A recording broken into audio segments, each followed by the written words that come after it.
Oh.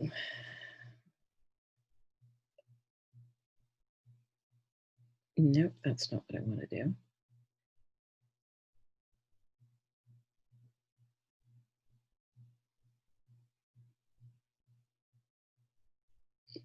Okay, sorry everyone. Welcome to the CGHS Research Webinar.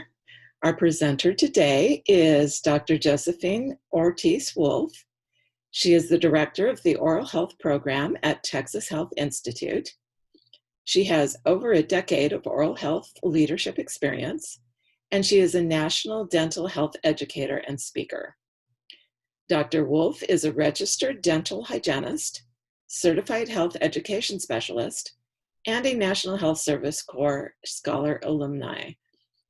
She earned an undergraduate degree in dental hygiene from the University of Texas Health Science Center at San Antonio, a Master of Science, and a PhD in public health from Walden University. Dr. Wolfe holds an adjunct faculty position at A.T. Still University in the College of Graduate Health Studies and serves as chairperson for the American Public Health Association's Oral Health section. Dr. Wolfe is also a member of the Speakers Bureau for the American Association of Public Health Dentistry. So with that, Josefine, take it away.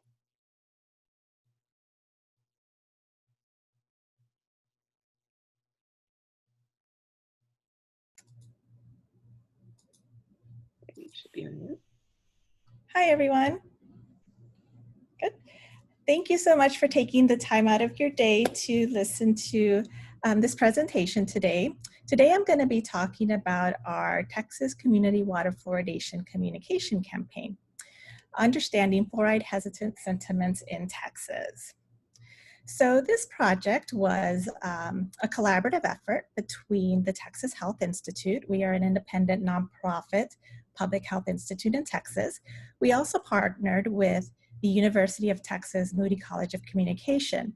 The Center for Health Communication is a joint academic center between the Moody College of Communication and a real interesting partnership also with the Dell Medical School. And our third partner was the Texas Oral Health Coalition. Let me begin by just acknowledging our funder, Delta Dental. And as we go through the presentation, I'm going to give you a little bit of background, describe some of the research and some of the insights, which kind of blend together a little bit, our strategies and our tactics. So the goal of this campaign was really to get a better understanding of how fluoride hesitant beliefs are constructed, because we felt like really understanding that, we had a better chance of deconstructing them. So we wanted to understand fluoride hesitant sentiments in Texas. And we also wanted to develop some data-driven messages aimed at communicating the benefits of community water fluoridation. And then the last step was really to coordinate the dissemination of those messages to our targeted audience. Now, I'm not sure if we have a lot of non-dental folks in the office, but I just wanted to kind of give a little bit of a clarification when we talk about fluoride. There's several different types of fluoride, and we're not going to go into detail about this today, but there's the kind of fluoride that you get in your dental office. So that's one type of fluoride. That's usually painted on your teeth, or sometimes they use like a little foam tray. It just depends. There's the kind of fluoride that you can get at home in your toothpaste or in your mouthwash. But today we're talking about community water fluoridation, and that's the fluoride that is in community water systems. If you want some more information, the ADA has an excellent resource. You can go to ada.org, and in the search, just type in fluoride facts, or you can read this code here with your smartphone or the scanner on your smartphone or your camera on your smartphone. Give anybody a second to do that. Okay, so let's get into it. So just a little bit of background about fluoride in Texas and where we stand. Currently, Texas ranks 39 out of 41 states for the percentage of third graders that have dental caries. Actually, this number was just updated as a few months ago. 67% of Texas school children in 3rd grade have a history of tooth decay. And one of the things that we know about community water fluoridation, the science is very strong that community water fluoridation helps to reduce dental decay. Now, interestingly enough, Texas also ranks top in the nation for children enrolled in Medicaid that utilize their dental benefits. So we have children in Texas who are vulnerable, who we consider a vulnerable population on Medicaid, who are actually going to visit the dentist. But as we saw from the previous slide, we have a very high rate of decay. So this tells us that we really need to look at oral disease and dental decay as a multifaceted disease, and thus use several different approaches to preventing decay. Dental attendance is one, but certainly community water fluoridation is another, and that's kind of the basis of this study. So as we go through this, we're going to talk about research, insights, strategies, and tactics. And this is actually a slide that I got from our partners at the Center for Health Communication. And this is how they design their communication strategies. And in working with them, we really learned a lot about health communication. And I'll try to share some of those findings along the way with everyone. One of the main things that we wanted to do, or that the Center for Health Communication stressed, is that we should really use all of the information that is available to us. That includes both qualitative and quantitative information. And one of the things that was so important in this study is that we just could not have enough information to help guide our decision-making process. One of the first things that we did is we kind of looked at the background or some of the environmental, we did an environmental scan. And we looked at a few different things. We looked at what was out in social media on the internet, and we also did a couple of studies, formative studies. We did a quantitative research with water operators, and then some key informant interviews with dental and dental hygiene schools. And I'll just quickly share a little bit about that. So the social media data mining tool that we use is called Nuvi. And essentially what it does is it sort of goes out into the internet world and into the social media, particularly Twitter, and picks up some keywords and brings them back and analyzes kind of themes that are being talked about. And you can see there some of the terminology that we used. And what we found here is that there was different messages about different types of fluoride. We found a lot of positive messages about fluoride, but we also found some negative messages about fluoride, and really concentrated from a few sources. When we were looking at water operators, we initially thought, well, we really should find out if water operators have an influence over community water fluoridation in Texas. And the reason was because in Texas, we found through some previous research that sometimes water operators would turn or remove or not add the fluoride into the water source. And we were wondering why that was. So we wanted to know where they were getting their information about, about water fluoridation from. And what we found is that most of them were getting it from where they should be getting it, federal and state regulatory agencies, professional organizations, public health experts. Very low on the list was social media, friends and family. So we'll talk about that finding as we talk about some of the other research that we did.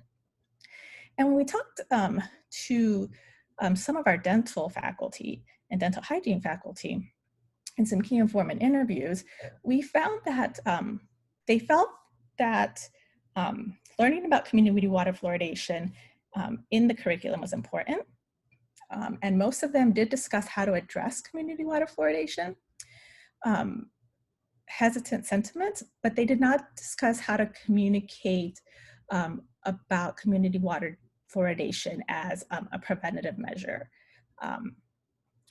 So one of the things that was most requested from the faculty was a toolkit to help students communicate about water fluoridation, simulations or dialogues that students could have, almost role playing in the classroom to help them to communicate kind of the benefits of community water fluoridation as an anticipatory measure. So, excuse me, with using all of these tools and all of this data that we came up with, we developed this logic model. And essentially, we sort of broke it down into 3 groups. But the final outcome, the real meat of this, is that we wanted to increase public water, the drinking of community water fluoridated, the drinking of community water which is fluoridated. And we wanted to also develop messages which would develop a proactive approach to community water fluoridation in case a crisis were to arise in the community where community water fluoridation was either at risk of being removed or a positive approach if the community was thinking of adding water fluoridation to their water system. So this kind of takes us on to our next theme, which is the insight, but the insight closely relates to the research. It's not separate from the research, it's just another sort of direction that the project moved in. And part of that, we already talked about some of the audience surveys that we did, but a big part of this was a message survey that was conducted, and then a concept survey. So I've kind of talked a little bit about the audience survey. I'm going to talk next about the message survey, and at the very end, we'll talk about the concept survey. So the message survey, we know that there is a lot of evidence that supports community water fluoridation. The science is clear and the science is strong. But what is unclear is what benefits should be highlighted in health messages to effectively increase support of community water fluoridation. And so this is why we conducted this survey. There were 266 participants. Most of them were female, white, urban zip codes, income over 50,000. Most of them had 2 children. That was the mode, but 80% of them had 3 children or less. Those are just very brief demographics. And so for the model, after consent was given by each of the participants, they answered a series of questions about their demographics, normative beliefs, personal beliefs, before we introduced them to any of the community water fluoridation benefit messages. So there was essentially kind of 2 sections to this. There were 21 messages, benefit messages. 6 of those messages were viewed by all the participants, and then randomly 7 messages were viewed by the participants. So there was 6, and I'll show you in one of the tables which messages those are, and you can tell that those are the ones because they have a higher N. But then participants were randomly assigned to view 7 of the remaining messages. And those messages were grouped according to their main focus. So those messages were focused on improving oral health, countering inequities, financial gain, different focuses. Our dependent variables. So this was, our dependent variable was support for community water fluoridation. This was a single item. And our independent variables included normative beliefs, personal beliefs, and the demographic factors that we just talked about briefly. And we had essentially 2 research questions. One, we wanted to know, do messages about oral health, cost efficiency, social well-being, health equity, or safety messages lead to varying levels of community support for water fluoridation? And our hypothesis was that personal perceptions of community water fluoridation benefit would positively predict community water fluoridation support. Concerns about risk would negatively affect, and then normative beliefs regarding how relevant others view to the benefits of community water fluoridation would positively predict support. And that second research question are, do these patterns of these effects differ across the messaging themes? So remember those kind of themes that we broke the messages into. Okay, so and I'm not going to go into a lot of detail about this, but to answer our first research question, we ran two mixed effect regression models. The first model compared the community water fluoridation support ratings for oral health messages, which had higher upper level range scores. And then the second model compared well-being messages, which had an overall lower range score. And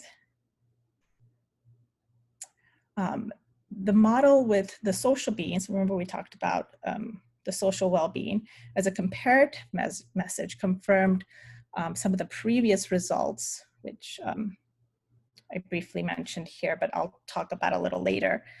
Also indicated that health equity messages significantly increase community water fluoridation support compared to social well-being messages. And so essentially what we found was that the messages that supported health equity ranked a lot higher than the messages which compared social well-being. And I'll show you some of the examples for social well-being. So to test hypothesis 1 through 3 and answer our research question 2, a series of regression models with mean community water fluoridation support for each message type as a dependent variable was conducted. And the goal of this model was to determine if support for the specific messages was going to be predictive of personal and normative beliefs about community water fluoridation. And really what we found here was really interesting. The results showed that the perceived benefit was positively associated with community water fluoridation in all message types. However, the relationship between perceived risk and community water fluoridation support was not significant in any of the message types. And I'll talk a little bit about what that means in a second. So essentially, so for our hypothesis 3, what we looked at there, this was, I think, one of the areas that makes us think possibly about future research in this particular area. So the perception that one's family doctor believes community water fluoridation is a good thing positively predicted community water fluoridation support in all responses to all message types.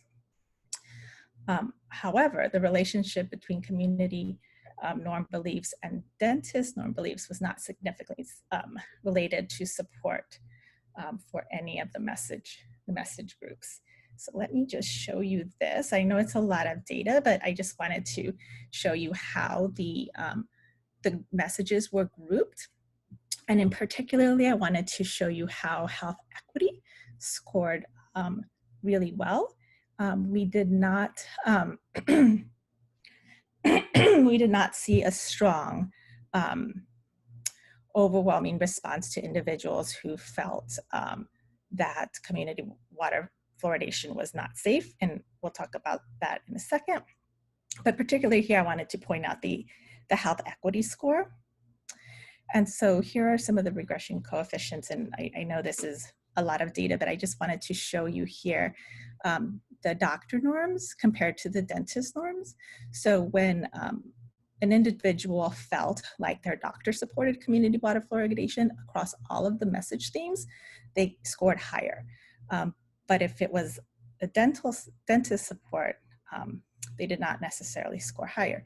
Now, I want to be careful to say that this does not mean that our participants trusted a doctor more than a dentist. That is not what we measured.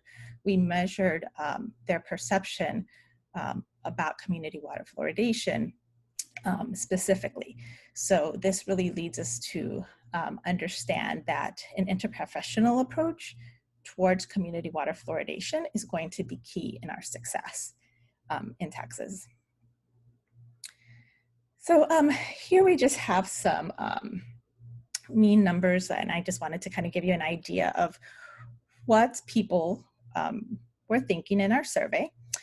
So when we asked them, is their water at home fluoridated? Most of them did not know. A few of them did know. We asked them, had you thought about community water fluoridation before today?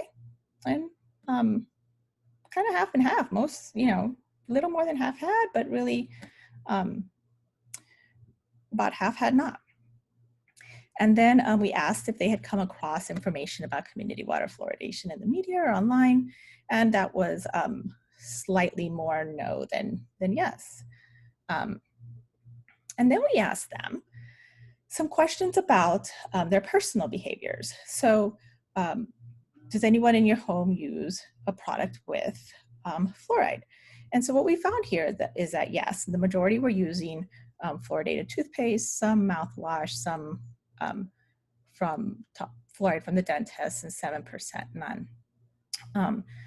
So this led us to think that our population did not have a predominantly fluoride hesitant attitude because they were using products with fluoride. Water sources at home, the majority drank bottled water. Tap water was 24%, other filtered water. We did not ask specifically, but we're assuming that is maybe refrigerator filtered water, because the next question was pitcher-based filtered water. And then we asked them, when you think about water fluoridation, how do you feel? So the majority of them were curious. They wanted more information. They were optimistic and hopeful. Very, very few were actually anxious, fearful, or nervous. You can see that's 14, 12, and 6%, where the curious, optimistic, and hopeful were scored much higher. Excuse me. So these are some of the belief statements that we asked. And when we asked, do you believe that oral health is important to overall health? Most of them said yes, that was a 4.17. So we kind of saw from this that most of our participants did understand the connection between oral health to overall health. And then you can see here, do you trust the information you receive from dental providers? And that scored high, was 3.79, and medical professionals was 3.71. And the question about would I like to learn more about community water fluoridation actually scored well, 3.46, so slightly above average. And we also asked, where should you be getting your information about community water fluoridation? And the majority of respondents said the dentist or the hygienist, medical, dental, or public health associations. And you can see what scored very low was the local political office holders, social media influencers, online parent groups. Those are the ones that did not score well. But the ones at the top were those health information websites, doctors, nurses, dentists, and the professional associations. Okay, so just to summarize everything that we found, the messages that promoted general oral health and community oral health fared better than those that only focused on safety, cost savings, or personal social well-being. So I'll have a better smile, it'll make me healthier, richer, these sorts of things. We saw that the health equity piece was predominant there. And the participants in general trusted their advice from their medical and dental professionals. And although most of them did not really think a lot about community water fluoridation, they were curious, and more importantly, they were optimistic, are some of the things that they felt. So really where we wanted to go with this is we want community water fluoridation to become a part of the natural health culture. It's just another thing that you do to keep you and your family safe, just like changing your batteries in your smoke detector, or making sure your fire extinguisher is working properly. And also to be ready for proactive support in case that comes up. So essentially, the research kind of showed us that what they kind of thought about community water fluoridation was, they really didn't think too much about it. They were optimistic, maybe, wanted more information. So our main theme was to change that from meh to excited about community water fluoridation, which leads us over to our next step, which is the strategy. Now, at this point, I want to point out that not a single message has been created, not a single message other than the themes that we developed, but not a single communication message really has been created at this point. This is still collecting data, getting that form into research, but that moves us on into the strategy phase. And remember how we were talking about we need to use all of our resources, both qualitative and quantitative. There's a definition about public health that it is the art and science that together forms public health. And that was very evident in this project. It was both art, but it was also the science. One of the things that the Center for Health Communication had us do was sit down with this brand deck. And the brand deck essentially has a word on each card with a characteristic. And there was, I guess, maybe about 100 cards. And we had to very quickly just divide the cards into a characteristic that we want our message to have and a characteristic that we do not want our message to have. And so you would think that would be very simple. And it was simple for some, but for some of us that have that scientific background, it was, we found ourselves being very, very, very analytical about things. And, the Center for Health Communication was like, guys, you need to hurry up. You're not supposed to have a long discussion, a dissertation about this. You're supposed to quickly move through these cards. So once we divided the cards into 2 stacks, then we had to narrow our stack down to 10. And then from 10, we had to narrow it down to 3. And all of the groups kind of put their cards in the middle. And that's how we really came up with the feel or the characteristic that we wanted our communication project to have. We developed this sort of persona, and this was kind of the template that we followed. As we were developing the messages, we made sure to always go back to this to make sure we weren't deviating away from what our original intent was based on the research and based on the data that we had collected. So the purpose was proactive support for community water fluoridation in Texas. The key message, drinking fluoridated water is an important part of oral health. And the audience, this persona that we created was Andrea. She is a parent in Texas. She's 37 years old and she is a mother of 2. And so we would talk about Andrea. Andrea wanted more information about community water fluoridation. Andrea would sometimes use tap water to cook, but would sometimes give her kids bottled water. So this was the persona that we always had identified. The objective, of course, we want the viewers to visit a website, and I'll talk a little bit more about that, and it'll make more sense once we see some of the messages. But some of the key findings that we found is that individuals want to go to organizations to get their information about community water fluoridation. So through this plan, we developed a plan where the Texas Oral Health Coalition would actually host a toolkit that would be developed and a website that would provide more information about community water fluoridation. And I'll show you that in some of the sample messages. And so the tone of the project, based on our data and based on our research, no scare tactics. We focused on the positive benefits of drinking community water fluoridation.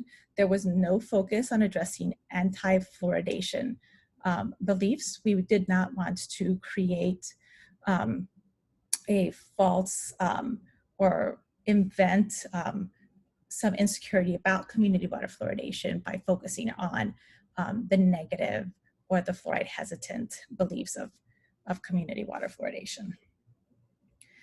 And so we looked at, excuse me, several concepts. And I'll talk about 4 different concepts that we looked at. And the concepts were for us to develop or to model when we developed our communication messages. So the general emotional appeal was one of those concepts. And here you see a couple of examples of that. The emotional appeal, again, strong teeth make for strong kids. You never serve your child a glass of sugar. So those were the emotional appeals. One of the comments on one of the open-ended questions on the survey was, I've heard it's very good for you in small amounts, as I've heard it can also be bad. I guess I'm not sure. We also talked about a visual metaphor. So these are examples of visual metaphors.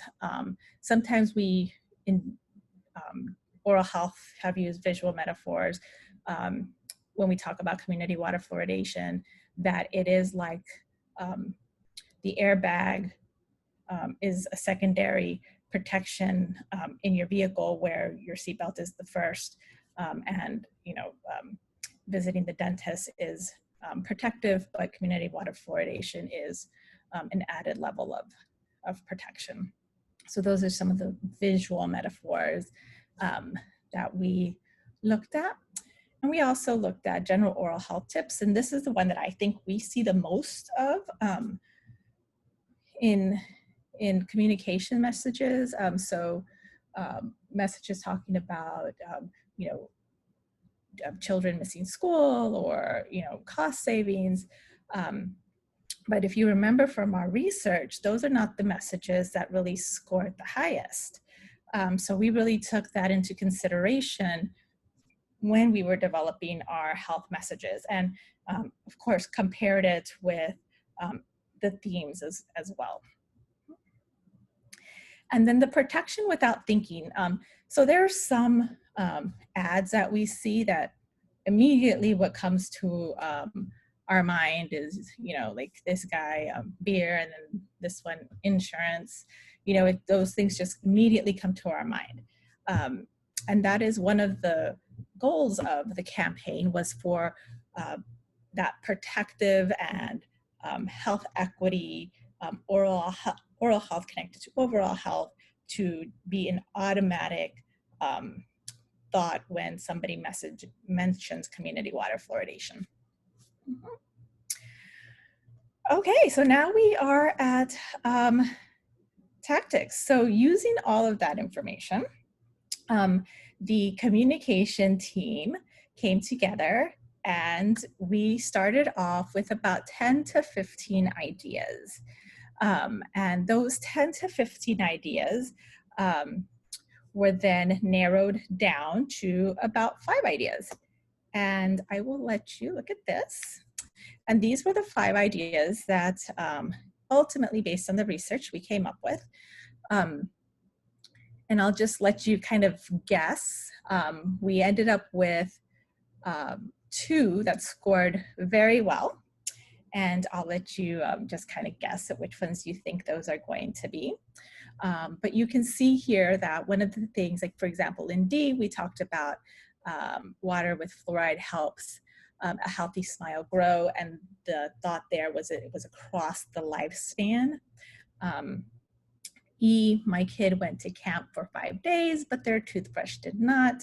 That concept was really based on a personal testimony. And you can see the visual concept in C, kind of the emotional concept there in A, healthy smiles don't have to hide. And this is what our test looked like. So this is the 3rd test in the strategies that we talked about at the very beginning of the presentation. And this was the research for the concepts. And you can see here that each concept was tested in a few different ways. We looked at how likely they were to share the message with others. We looked at how much attention the ad got, the source credibility was also another one that we looked at.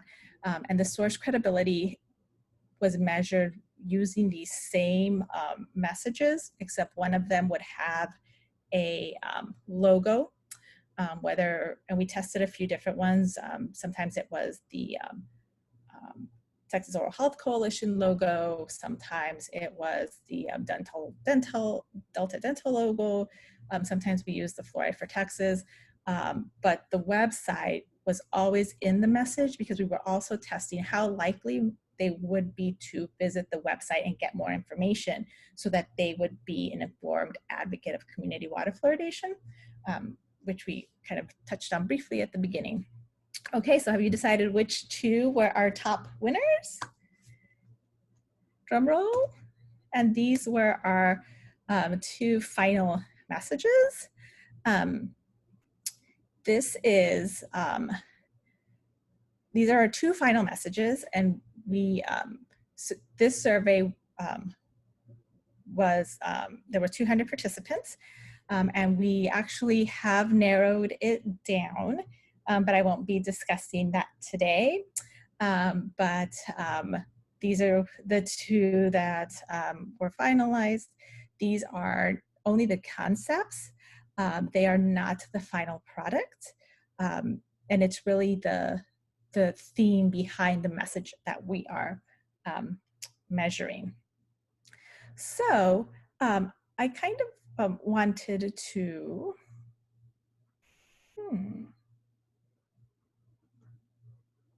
okay, here we go. So some of the things that we looked at here are the things that I just talked about. The pros to narrowing down to the two were that they scored well in sharing. And of course that they would reach the target audience, that they would actually catch someone's attention. And so that's how these were narrowed down to the two. I do want to quickly bring this slide up, because although this is the way we presented the research, or this is the linear sort of path that we intended to take, it was in reality more like this. There were lots of things happening concurrently. We looked at things, for example, color theory. We examined visuals. We really took into consideration values and considered all sorts of different aspects and concepts. So although the initial process appeared to be linear, it actually was not. There was a lot of things happening concurrently. One of the things that we will be releasing soon are a few toolkits, so please be on the lookout for those. The toolkit will contain some data-driven social media messages that can be used in medical and dental offices and also by other health organizations. We will be providing some resources for dental educators focused on how to frame community water health messages effectively. And also, as we talked about, going back to the website to get more information about community water fluoridation, there will be some infographics of community water fluoridation and data provided in an electronic form. And actually, the Texas Oral Health Coalition actually has some of that up. It was just released last week, so if anybody wants to look at that, again, that's the Texas Oral Health Coalition. They have some fabulous data and resources up as part of this project. So I wanted to share just a couple of things that I learned from this project. We, of course, were able to partner with the Center for Health Communication, and what an amazing resource they were. I really learned so much about health communication, and probably the number one thing that I learned is that I know nothing about health communication. One of the most important things is that we learned from the get-go, I'm sorry, is that it's really important to know your audience.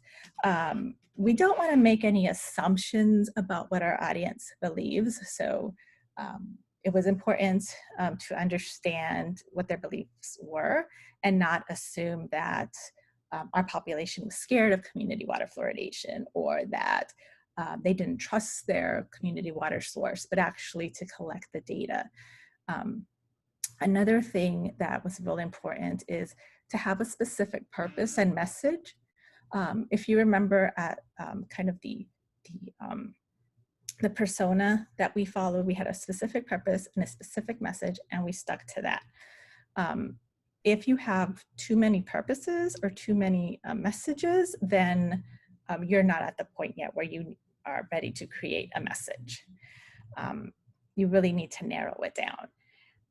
Recognize your biases and be prepared to let those preconceptions go, those preconceived ideas go. And I'm speaking from personal experiences, I thought that everybody would be very concerned that children with cavities miss more school than children without cavities.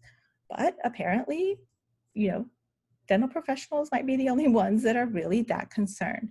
At least it wasn't one of the driving factors. So be prepared to sort of let some of those preconceived ideas go about your audience.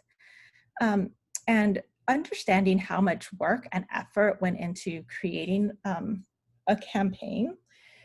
I think that sometimes we think that we have to create our own messages or create our own messaging strategies, but sometimes it is better to actually utilize those messages who have been created by individuals who have some of these skills that, for example, our health communication experts had, instead of recreating a lot of our own messages. Because if they've gone through all of the research and the rigorous formative research to develop the message, it's more likely to be effective. So those were just some of the quick lessons learned. And that is all I have for today. I think I'm right at about 45 minutes. This is my contact information. I'm happy to share some of our research, and we will be releasing our final research messages. I will be presenting at the American Public Health Association Oral Health Sections meeting to present our final results. And I will stop share now. Oh, thank you. If anybody has any questions for Josephine, please feel free to unmute yourself and go ahead. Don? Hey, Josephine, thank you. I have a question for you. The survey asked them about medical professionals. One of your charts said doctors, and of course, dentists are doctors. So I'm not sure if you meant physicians or is it, could it be PAs, nurse practitioners? What was the actual question? Yeah, so I know exactly what you're talking about. And in the paper that we are going to publish, I actually asked them to specifically clarify that because it could be confusing. We didn't catch it when we created the survey. So we designated, I think what we said was family doctor to indicate a physician. But that is one of the limitations. I mean, it is, I completely agree with you. It should have been dentist and physician, but it was one of the things that we did not catch. Yeah. But I mean, medical provider is also includes PAs and nurse practitioners. So, not everybody has a physician, I guess. So I was just curious what was the actual question, but it said family doctor is what you're saying it said. Yeah, I can go back and tell you exactly what the question was, because I think it's right on the, you read it right off of the.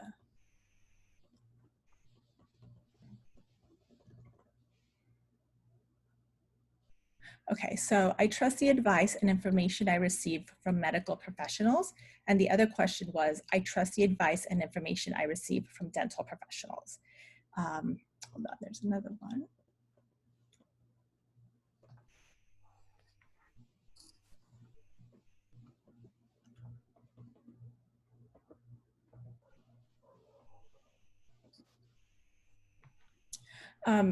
This one was, and this was specifically, who do you trust to receive information about oral health / water fluoridation? And so for dentists and dental hygienists, this ranked 199, and then for specifically it said doctors and nurses, specifically about receiving information about community water fluoridation was an N of 171. Okay, thank you. There does seem to be an ambiguity there, but I would be surprised if people saw a list and one of the options was dentist and one of the options was doctors, that they confused those two. Don't you think? Yeah, I agree, which is why when I read, as we put together the transcript or the paper for publication, I was sure to kind of include in there that, you know, this, that say doctor, because a dentist is a doctor, a PhD is a doctor. We need to see dentist, physician, but because the question was already asked in that way, we put in parentheses family physician. Or family doctor, sorry. Greg? Josephine, I'm interested in the way you arrived at the final visual or the final messages, the 5 that you then sent out and ranked. And you selected 2 that scored the best. And then I believe you said, but this isn't the final version, or these aren't the final versions of what these will look like. So I'm curious how you guys are thinking about the variables that went into ranking the 5 of them. Yeah. You say you're evaluating the message, but it seems to me that the message was not only the words in each of those, but the images themselves. And also, and this one's a bit of a stretch, when you sent each one out, there was an additional text attached to it. Now that text was the same for all 5 of them, but the way that that text interacted with the message might not be the same for all 5 of them, certainly for those being viewed. And now it's narrowed it down to 2, and you're thinking of changing, presumably the package, the image, other aspects, maybe the wording a little bit, but it seems like the wording was what you were really going after. And I'm wondering if that couldn't change the appeal of them all. How are you, you know, there seem to be multiple variables here that people might be liking or not liking. And I'm not sure changing the final thing is automatically going to improve the 2 you selected. I mean, I'm also not sure the 2 represent a true measure of all the variables. Yeah, and so I pulled up this slide because some of the measures that were looked at with all of the concepts, there was 200 participants. I don't think we can see your slide. Sorry, let me try it again. Well, I'll just share the generic PowerPoint view if that's okay. That's fine. So what we looked at was these 200 individuals.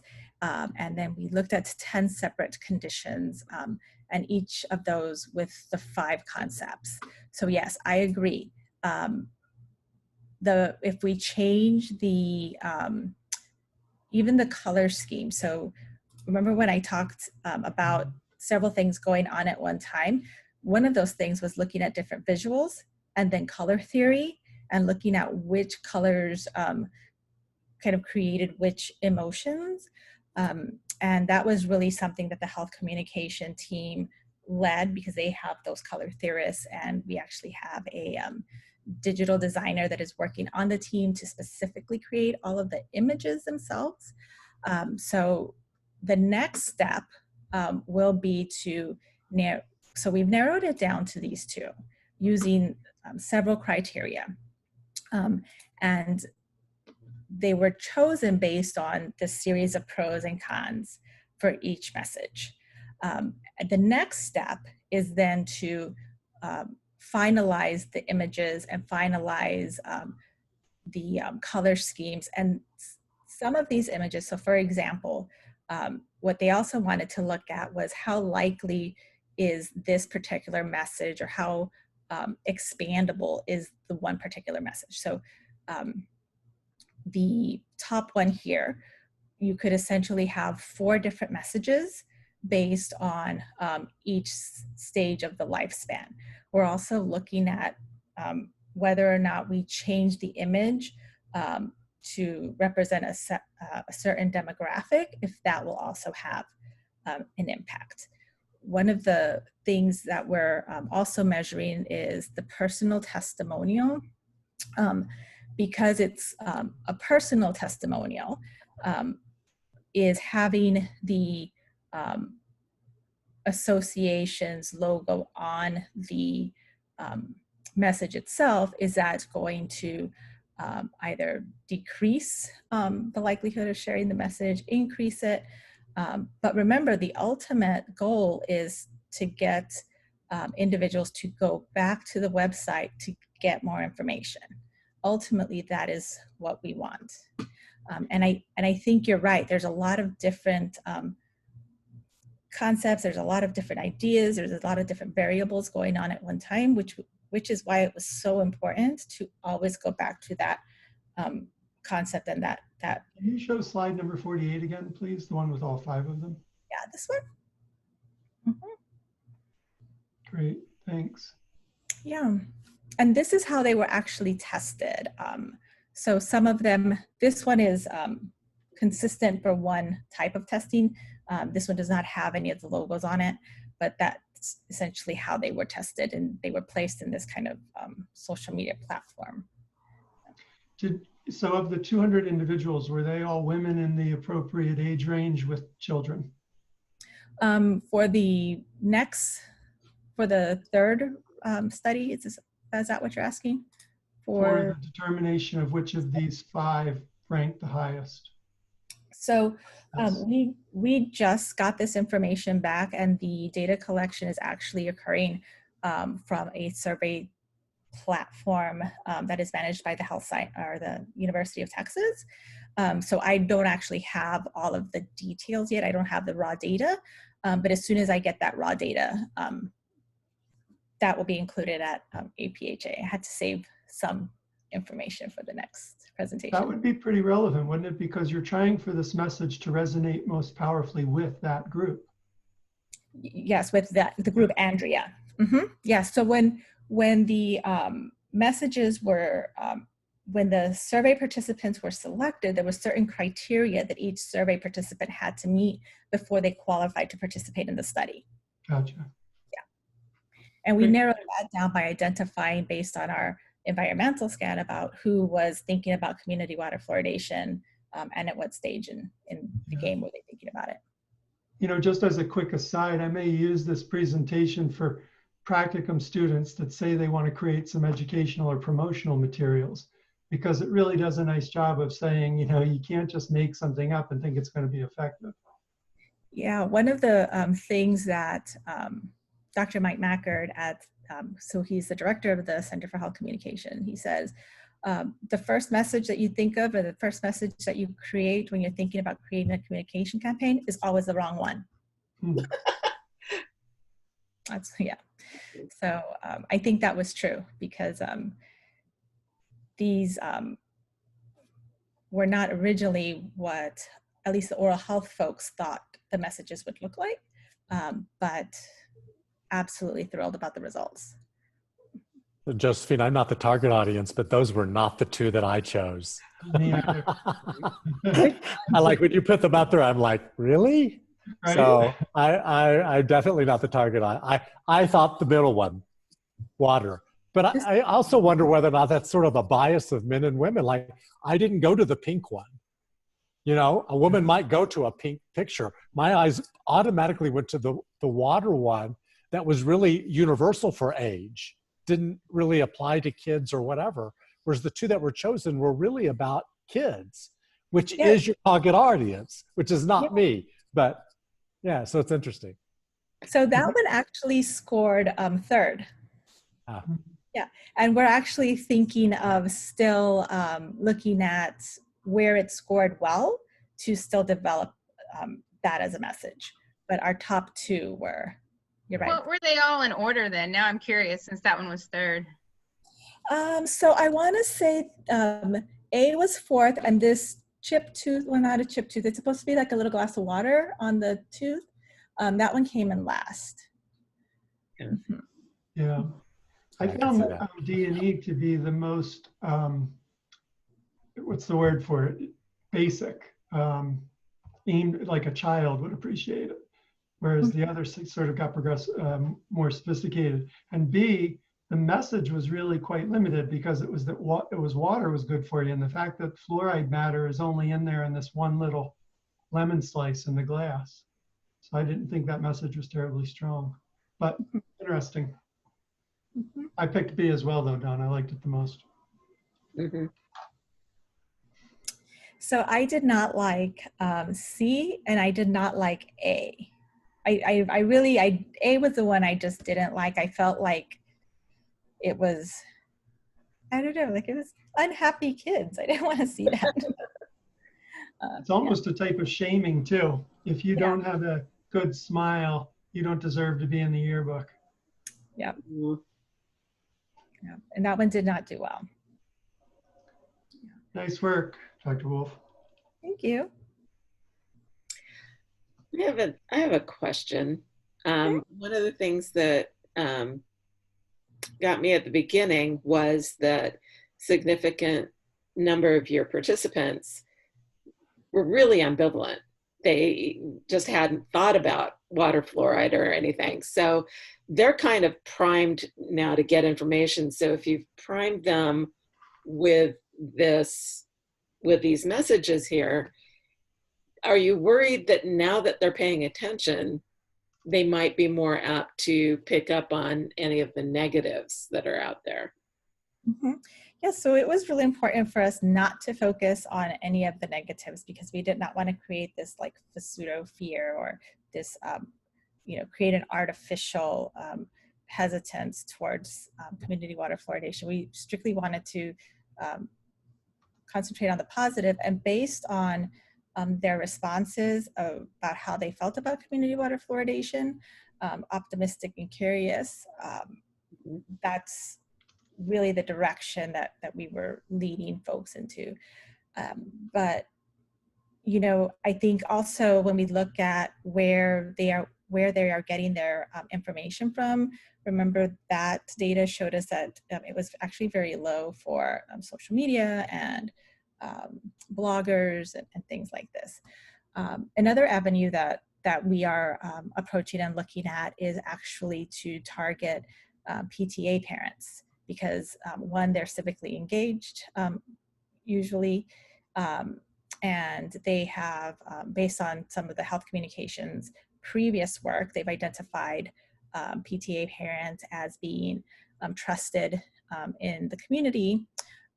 So that's another avenue that we're looking at. Does anybody else have any questions?